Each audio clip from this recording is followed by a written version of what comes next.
சிம்பிளான jaggery peanut katli எப்படி பண்ணுறதுன்னு பார்க்கலாம். இது பிகினர்ஸ்க்கு ரொம்ப பர்ஃபெக்டாக இருக்கும். அது மட்டும் இல்லாமல் தீபாவளி, பொங்கல், சங்கராந்தி, உகாதி எல்லாத்துக்குமே ஒரு பர்ஃபெக்டான ஸ்வீட்டுன்னு சொல்லலாம்.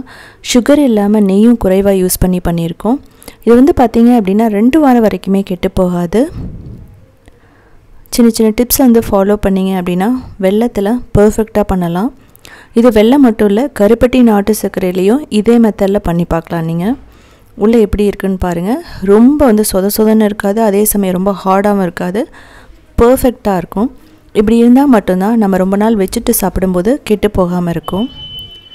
ஸோ பாருங்கள் எந்த அளவுக்கு நல்லாயிருக்குன்னு சொல்லிட்டு. உள்ளே எப்படி இருக்குன்னு உங்களுக்கு தெரியும். ஸோ இனி இது எப்படி பண்ணுறதுன்னு பார்க்கலாம். 1 கப் நிலக்கடலை எடுத்துக்கலாம். கிட்டத்தட்ட ஒரு 4லேருந்து 5 நிமிஷம் மீடியம் ஃப்ளேமில் வச்சுட்டு ரோஸ்ட் பண்ணணும். இது நல்லா கிறிஸ்பி ஆகணும், ஆனால் ரொம்ப டார்க்காக இருக்கக்கூடாது, அதான் ரொம்ப முக்கியம். அதே சமயம் இது வந்து ரோஸ்ட் ஆகாமையும் இருக்கக்கூடாது, அதை வந்து நீங்கள் பார்த்துக்கணும். ஸோ இதே மாதிரி தான் பாதாமாக இருக்கட்டும், அதுக்கப்புறம் முந்திரி எல்லாத்துக்குமே சேம் மெத்தடு தான். நீங்கள் எள்ளில் கூட பண்ணலாம். பாருங்கள் இப்போ ரெடி ஆகிடுச்சு. கொஞ்சம் ஆற விட்டுறலாம். நாம் ஆறுனதுக்கப்புறம் நம்ம தோல் எடுத்துடலாம். ஸோ இது மாதிரி நீங்கள் கையில் வந்து நல்லா பிடிச்சு அழுத்தி பசைஞ்சிங்க அப்படின்னா சீக்கிரமாக வந்து அந்த ஸ்கின்னெல்லாம் வெளியே வந்துடும். அது மட்டும் இல்லாமல் ஒரு காட்டன் கிளாத்தில் போட்டுட்டு நல்லா நீங்கள் வந்து ப்ரெஷர் கொடுத்தீங்க அப்படின்னா இது மாதிரி என்னாகும் அப்படின்னா அந்த தோல் அப்பவும் ஈஸியாக வந்துடும். அதுக்கப்புறம் இந்த ஸ்கின்னெல்லாம் நம்ம எடுத்துடலாம். இதில் வந்து பார்த்திங்க அப்படின்னா இதில் தோல் எடுக்கிறதுக்கு ரொம்ப ரொம்ப சிம்பிளான மெத்தட். இது மாதிரி ஒரு நம்ம ஃப்ரை பண்ணுற கரண்டி இருந்துச்சு அப்படின்னா நம்ம என்ன பண்ணலாம் அப்படின்னா அதில் போட்டுட்டிங்கன்னா ஈஸியாக அந்த தோலெல்லாம் வந்துடும். டோட்டலாக ஃபுல்லாமே அந்த தோல் போகணும்னு அவசியம் இல்லை. 1-2 இருந்தாலும் ஒன்றும் பிரச்சனை இல்லை. இது வந்து கிராமத்தில் முரத்தில் வந்து என்ன பண்ணுவாங்க அப்படின்னா இதை போட்டுட்டு அந்த தோலெல்லாம் எடுப்பாங்க. அது பார்க்கவே ரொம்ப அழகாக இருக்கும். ஸோ இந்த மாதிரி ரெடி பண்ணதுக்கப்புறமா நம்ம மிக்சியில் போட்டு அரைச்சிக்கணும்.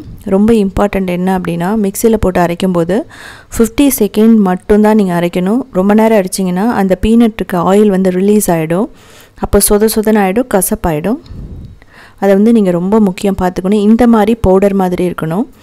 இன்கேஸ் உங்களுக்கு இது மாதிரி அரைக்க வராதுன்னா 2 டேபிள் ஸ்பூன் பால் பவுடர் ஆட் பண்ணிட்டீங்க அப்படின்னா அந்த ஆயில் வராது. அப்போவுமே நீங்கள் 1 நிமிஷத்துக்குள்ளேயே அரைச்சிடணும். இப்போது 1 கப் வெல்லம் எடுத்துக்கலாம், இல்லை நாட்டு சர்க்கரை கூட எடுத்துக்கலாம். 1/4 கப் தண்ணி ஊற்றிட்டு 2 நிமிஷம் கொதிக்க விடுங்க. அப்போ தான் அந்த வெல்லம் நல்லா கரையும். இது வந்து ஜாகரி பவுடர் இருந்ததுன்னா ரொம்ப பர்ஃபெக்டாக வரும். இல்லை நாட்டு சர்க்கரை வந்து பவுடராக கிடைக்குது, அது வாங்கினீங்கனாலும் பர்ஃபெக்டாக வரும். பாகு வெல்லத்தில் எப்படி வரும்னு தெரியல, நீங்கள் அதை பார்த்துக்கணும். இப்போ வந்து வடிகட்டிடணும். ஏன்னா இதில் சின்ன சின்ன தூசுகள் இருக்கும், அதனால தான் நான் இப்படி பண்ணுறேன். இல்லைனா டைரெக்டாக போட்டு கூட நம்ம பண்ணிக்கலாம். வெல்லத்தையும் தண்ணி ஊற்றிட்டு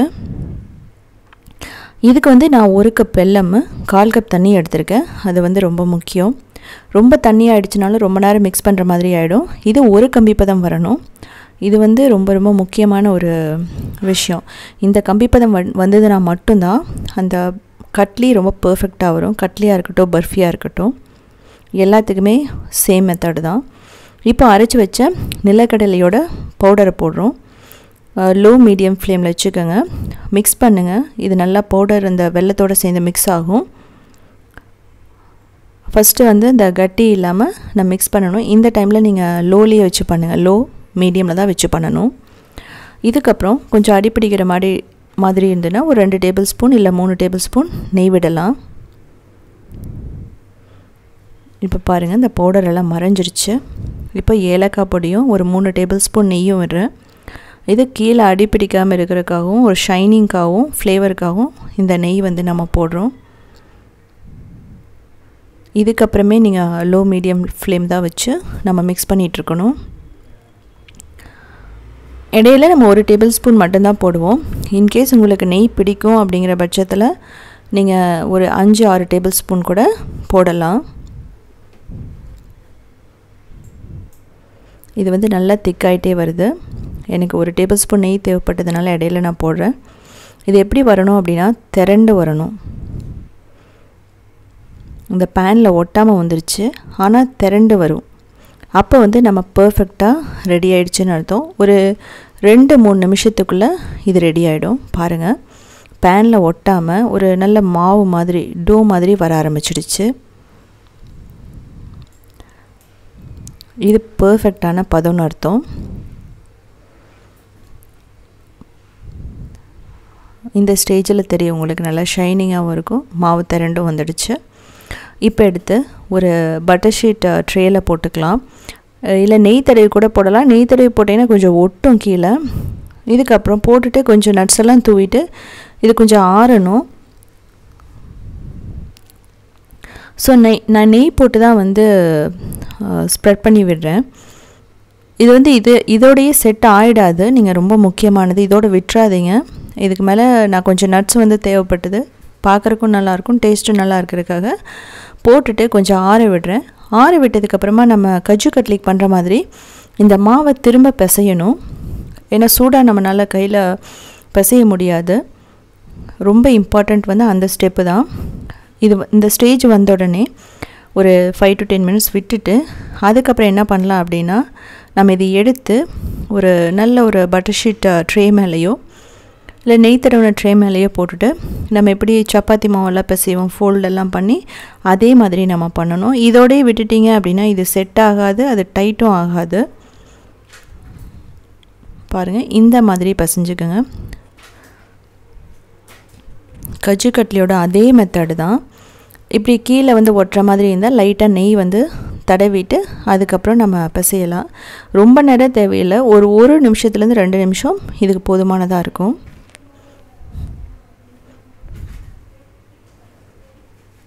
இதுக்கப்புறமா நம்ம என்ன பண்ணலாம் அப்படின்னா, ஈவனாக ஸ்ப்ரெட் பண்ணிடலாம், நம்ம சப்பாத்தி தேய்க்கிற மாதிரியே. இது எந்த அளவுக்கு திக்னஸ் வேணும் அப்படிங்கிறது உங்களோட டேஸ்ட்டை பொறுத்து தான். இதிலையே நீங்கள் ஸ்கொயராக கட் பண்ணி பர்ஃபி மாதிரியும் பண்ணலாம். ஆனால் நான் வந்து பீனட் கட்லி மாதிரி பண்ண போகிறேன். தேவைப்பட்ட இன்னும் கொஞ்சம் நட்ஸ் போட்டுக்கலாம். பாருங்கள், இது மாதிரி ப்ரெஷர் கொடுத்தீங்கன்னா நட்ஸ் எல்லாம் ஈவனாக ஸ்ப்ரெட் ஆகிடும். இப்போது நம்ம வந்து டைமண்ட் ஷேப்பில் கட் பண்ணிக்கலாம். இதுக்கப்புறம் நம்ம இதை செட் ஆக விடணும். உடனேயும் இதை வந்து கட் பண்ணி எடுக்க முடியாது, கொஞ்சம் ஒட்டுற மாதிரி இருக்கும். கிட்டத்தட்ட 2 மணி நேரம் ஆகணும். முதல்ல நம்ம கட் பண்ணி வச்சிடலாம், பின்னாடி கட் பண்ணும்போது உடைய பார்க்கும். ஸோ பிசைஞ்சதுக்கப்புறமா நம்ம இது மாதிரி ரோல் பண்ணிவிட்டு கட் பண்ணி நம்ம அப்படியே விட்டுறலாம். இது கிட்டத்தட்ட நான் சொன்ன மாதிரி ஒரு 2 மணி நேரம் ஆகும். மினிமம் ஒரு மணி நேரத்துலேருந்து 2 மணி நேரம் ஆகும் செட் ஆகிறதுக்கு. நான் அப்படியே விட்டுற போகிறேன். ரூம் டெம்பரேச்சர் தான், ஃப்ரிட்ஜில் வச்சிடாதீங்க. ஃப்ரிட்ஜில் வச்சிங்கன்னா அதனோட டேஸ்ட்டும் மாறும், அதுக்கப்புறம் நம்ம வெளியே வச்சுருக்கும்போது கெட்டு போகும். ஸோ ரூம் டெம்பரேச்சர்லேயே விட்டுருங்க. 2 மணி நேரம் 3 மணி நேரம் ஆனால் கூட உங்களுக்கு பிரச்சனை இல்லை, நம்ம தொட்டு பார்த்தா தெரியும் உங்களுக்கு. இப்போவே பர்ஃபெக்டாக ரெடி ஆகிடுச்சு. எனக்கு கிட்டத்தட்ட ஒரு 2 மணி நேரம் ஆச்சு இது செட் ஆகிறதுக்கு.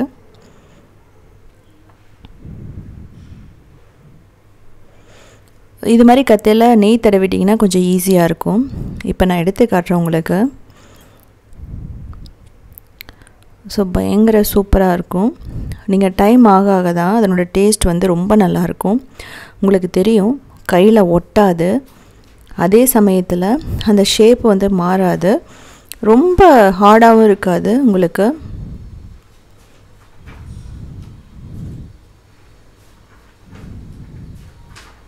ஸோ இதில் சில்வர் ஃபாயில்லாம் போடுறாங்க, பட் அது எந்த அளவுக்கு நல்லாயிருக்கும் ஹெல்த்துக்குன்னு எனக்கு தெரியல.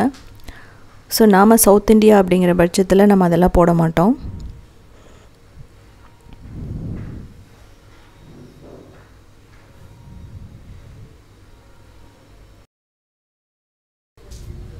ஸோ பாருங்கள் எந்த அளவுக்கு பர்ஃபெக்டாக இருக்குன்னு. ஸோ இதே மாதிரியே நீங்கள் பண்ணி பார்த்துட்டு எப்படி வந்துச்சுன்னு சொல்லிவிட்டு கமெண்ட் பண்ணுங்கள். அது மட்டும் இல்லாமல் இதேமாதிரி நிறைய ரெசிபீஸ் வேணும் அப்படின்னா நீங்கள் உத்தமி கிச்சனை ஃபாலோ பண்ணலாம். க்ரியேட்டிவ் வேர்ல்டுன்னு சொல்லிட்டு இன்னொரு சேனல் இருக்குது. ஸோ அதையும் வந்து பார்த்தீங்க அப்படின்னா 12 இயர்ஸாக ரன் பண்ணிகிட்ருக்கோம். கிட்டத்தட்ட 1900 ரெசிபீஸ் இருக்குது. தீபாவளி ரெசிபீஸ் மட்டுமே 300 ரெசிபீஸ்க்கு மேலே போட்டிருக்கோம், ஸ்வீட்ஸும் ஸ்நாக்ஸும். அது மட்டும் இல்லாமல் சவுத் இண்டியன் ஃபுட்ஸ்.inங்கிற வெப்சைட்டை கிட்டத்தட்ட 14 இயர்ஸாக ரன் பண்ணிகிட்ருக்கோம். 8000 recipes, step by step photos plus வீடியோஸோடு இருக்கும். ஸோ நீங்கள் அதையும் பார்த்துட்டு கமெண்ட் பண்ணுங்கள். இன்கேஸ் உங்களால் கமெண்ட் பண்ண முடியலன்னா கூட நீங்கள் ஸ்டார் ரேட்டிங் கூட கொடுக்கலாம். ஸோ இதுக்கு வந்து பாருங்கள் உள்ளே நான் எப்படி இருக்குன்னு காட்டுறேன்.